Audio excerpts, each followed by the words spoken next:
Alright, now I'm going to show you how to create a Xamarin Forms app in Xamarin Studio on a Mac. If you're a Windows user, you can skip this video, but I encourage you to watch it just to get familiar with what your development environment on a Mac would look like. So here I'm using Xamarin Studio version 6, and I've changed my theme to dark. Let me show you how to do it. So, on the top, Xamarin Studio, Preferences, under Visual Style, set the interface theme to dark. Alright, now let's create a new solution. Under Multi-Platform category, select App, and then Forms App. Next, I'm going to call this Hello World. You can see both Android and iOS are checked, but we don't have a checkbox for Windows, because in Xamarin Studio, you cannot target Windows. And for that, you need Visual Studio. Now, in terms of the shared code, the default setting is on Use Portable Class Library. The other option is Use Shared Library, which is not something I would recommend. Again, if you want to know the differences between a portable class library and shared assets, look at the PDF I have attached to this lecture.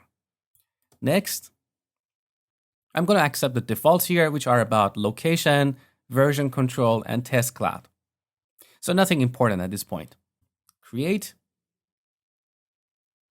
Okay, our project is ready, and this is much faster than Visual Studio.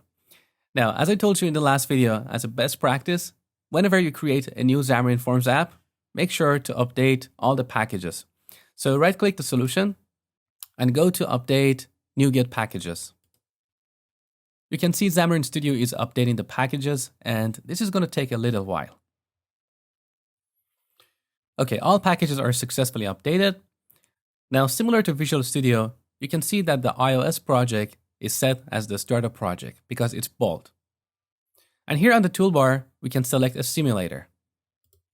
So we've got various versions of iPhone and iPad, or we can deploy to a real device. Now to run this application, you press Command, Alt, and Enter. And then iOS Simulator launches and loads our application. If you want to try the Android app, right-click this project and set it as Startup Project. Now you see all the Android emulators here. So throughout this course, I'll be using Xamarin Studio to do my development because it's much faster and more lightweight. If you want to use Visual Studio, that's perfectly fine. All the code I'm going to write in this course is exactly the same. And it doesn't matter which IDE you use. It's entirely your personal choice. All right, next we're going to explore this application in more detail and add a bit of functionality. So you will see both XAML and code behind in action.